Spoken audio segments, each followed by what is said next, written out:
Alright guys, Georgia Jim.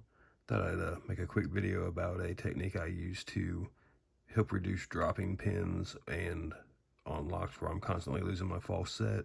I kind of just avoid that whole situation using this technique. And what this technique is more or less you're setting spools before you set the last standard or serrated pin in the lock, and that just kind of helps you avoid the whole ping pong and going back and forth. So to demonstrate, first I'll pick the lock normally, and I'm using this leashy just so I can show you what I'd be doing with my pick. I have this lock pinned one serrated on pin 1, and then 2, 3, and 4 are spools.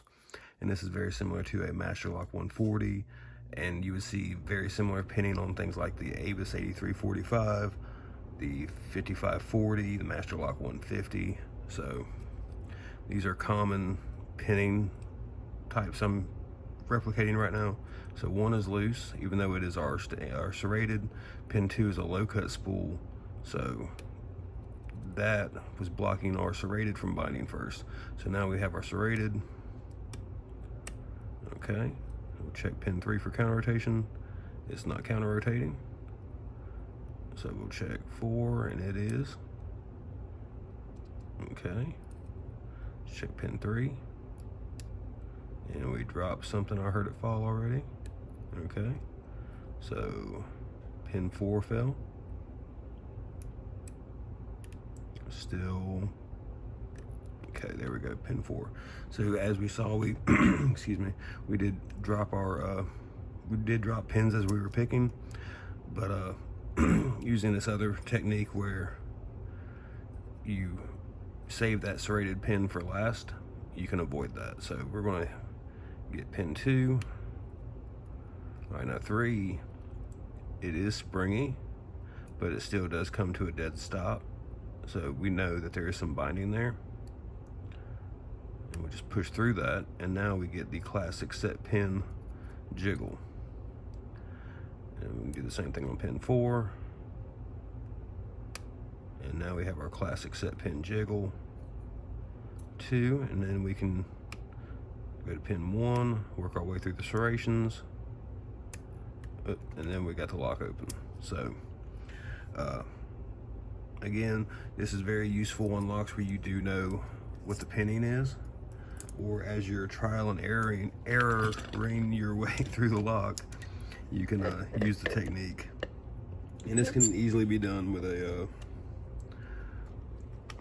pick and a tensioner. You don't have to have a leashy for this. I just use that to demonstrate what I'm doing, but just using a regular hook. Make sure we got that. Okay. We'll do it normally first. So pin 2, I'm hunting my false set because lock pickers like false sets and counter rotation. All right, so there's my false set. Let's check pin 3. Nope, pin 4 is counter rotating.